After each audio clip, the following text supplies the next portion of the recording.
Salam alaikum wa rahmatullah. Bienvenue. Aujourd'hui, nous allons essayer de parler de la résistance.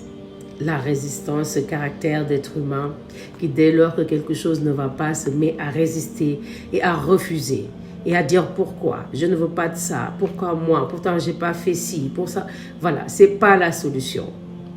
Sache que ce qui t'arrive dans ce monde ne vient ni de Jean, ni de Paul, ni de Fatou, ni de Oumi. Ça vient de ton Seigneur, subhanahu wa ta'ala. C'est un décret. C'est un décret d'Allah qui a été décrété, mais il y a très bien longtemps. Sache que le destin est la créature d'Allah, subhanahu wa ta'ala. Khalam a été créé, donc la plume, et Allah lui a donné l'ordre, tout simplement, d'écrire tout ce qu'il va créer et tout ce qui se passera avec sa créature jusqu'au jour du jugement. Donc, il ne faut pas te fatiguer. Dis-toi que tout ce qui t'arrive, que ce soit un bien, que ce soit un mal, c'est un décret de ton Seigneur vers toi. Eh ben, ça ne sert à rien d'être triste, d'être stressé, accablé comme tu le fais. Non, ça va te fatiguer davantage. Tu ne contrôles rien du tout. La seule solution que tu as, c'est de juste accepter et de patienter. Accepte et endure. C'est juste une période. Le bonheur n'est pas éternel. Comme aussi les aléas de la vie ne sont pas éternels. Chaque chose qui vient repart et une autre chose va arriver. Tu vas avoir un bonheur fou, un temps ça va partir. Tu vas avoir les aléas de la vie qui vont venir, un temps ça va repartir, ainsi de suite. Ils vont juste faire des allées et venues. Tant que tu vivras sur cette terre, eh bien, accepte. Ne combats pas. Tu vas être fatigué pour rien. Tu vas être fatigué pour rien parce que tu es quelqu'un de vulnérable. Tu vas être fatigué pour rien parce que tu ne trouveras jamais la solution. Et tu ne pourras jamais faire partir ce décret qui est arrivé en toi, qui est un être, qui a été envoyé pour vivre avec toi cet instant, ce moment de ta vie, même si douloureux que ça peut être, il suffit de patienter. N'oublie jamais qu'Allah n'éprouve que ce qu'il aime, subhanahu wa ta'ala. Ton Seigneur t'aime. Il te tend la perche. Il te donne la possibilité d'avancer vers lui, de cheminer vers lui. On est venu sur terre pour un cheminement. On n'est pas venu ici pour y rester éternellement. Ça ne sert à rien. Ce qui va t'arriver est déjà décidé. Ce que tu auras dans ce monde, tu l'auras, que tu le veuilles ou pas, que tu bouges ou que tu ne bouges pas. Comme je te dis, tu perds d'avance de vouloir combattre ce décret qui est venu en toi. Tu te fais des illusions si tu penses que une pensée ou une personne tierce ou je sais pas, un comportement pourra modifier ce destin. Ce destin est venu et a reçu l'ordre de rester avec toi pour un temps déterminé. Ce temps déterminé terminera, c'est ce jour-là qu'il partira. Tu ne pourras jamais le décoller de toi. Tout ce que tu peux faire, c'est de garder ta dignité et de garder ton bon comportement envers ton Seigneur, de patienter. On ne t'empêche pas de pleurer, si tu peux.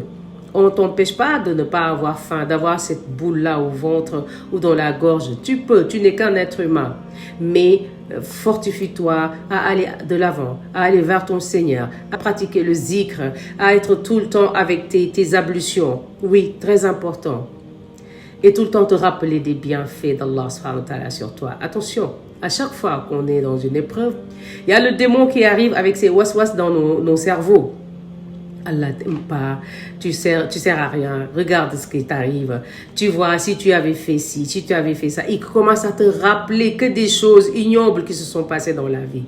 Mais la vie a toujours deux faces. Il y a une vie calme et une autre vie qui est troublante. C'est comme ça. Mais toi, la force que tu auras en ce moment-là des waswas, c'est de te rappeler des bienfaits d'Allah subhanahu wa ta'ala. C'est la seule solution pour toi de t'en sortir. Et tu vas voir dès lors que ça commence à te prendre la tête et que tout commence à se bousculer dans ton cœur et dans ta tête et que tu commences à être lourd et que tu ne veux plus rien de ce monde et tu commences à te morfondre, tout de suite rappelle-toi des bienfaits de ton Seigneur. Et tu vas voir, tu vas t'apaiser et tu vas commencer à accepter. Il n'y a rien de tel que d'accepter le décret de ton Seigneur. Ça te facilite le cheminement et ça fait que ton cheminement va être beaucoup plus rapide en fait. Oui, on est tous venus sur terre pour faire un cheminement vers notre Seigneur, un retour. Donc, essayons de rester sur l'alignement. Ne nous perdons pas. On a un but ici sur terre. Focalisons-nous sur cette but-là. Occupons-nous de notre devoir et laissons notre Seigneur, subhanahu wa ta'ala, le Tout-Puissant. Il peut tout, inna Allah ala kulli shay'in qadir. Laissons-lui s'occuper de ce qui se passe autour de nous. Il sait prendre soin de ce qui lui appartient. Tu sais prendre soin de ta maison, non? Est-ce que tu laisserais une fissure dans le mur perdurer jusqu'à te faire tomber un mur de ta chambre ou un mur de la seuil de ton domicile? Est-ce que tu regarderais le pneu de ta voiture rester crevé comme ça et tu continues à rouler avec? Est-ce que ton portable avec lequel tu me regardes aujourd'hui, est-ce que tu laisserais l'écran cassé jusqu'à ce que tu n'arrives pas à voir ni lire ce qui se passe et que tu le laisses comme ça, tu continues à vivre avec, tu vas pas faire monts et merveilles pour le changer? Non. Eh ben, parce que ce sont tes propriétés. Eh ben, la propriété d'Allah, c'est toi, subhanahu wa ta'ala. Tu lui appartiens. Tu es sa chose, son matériel, sa créature. Il s'occupera de toi. Et toi, occupe-toi de ce qui t'incombe vers lui. Occupe-toi juste de ta relation avec ton Seigneur. Même si tu ne l'appelles pas encore bien-aimé parce que tu n'as pas encore tout compris. Si tu t'efforces à t'occuper de ce qui t'incombe à toi, c'est-à-dire de sauvegarder la relation que tu dois avoir avec ton Seigneur, ce que tout être humain doit avoir, créer une relation solide, mais avec d'une beauté inexplicable avec son Seigneur. C'est vrai que ce n'est pas quelque chose de facile, donc tout le monde ne peut pas l'appeler pour le moment peut-être notre amour, notre bien-aimé, mais il est notre créateur. On lui doit du respect et de la considération. Et ça, ça doit être naturel.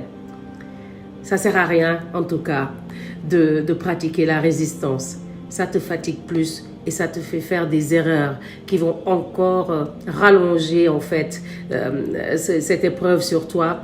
Alors que dès que tu acceptes, eh ben, tu sais, l'épreuve, c'est une leçon. C'est une leçon de la vie, c'est une leçon entre toi et ton Seigneur qu'il t'a envoyé. Dès lors que tu comprends que ça vient d'Allah subhanahu wa ta'ala et que moi je dois juste samirna wa ata'na, je dois entendre et obéir, tu vas voir. Mais tu deviens léger. Voilà. C'est ce que je voulais développer aujourd'hui avec vous. N'hésitez pas surtout à liker, à abonnez-vous et partager avec vos amis si le contenu vous plaît. Veillez sur votre cheminement.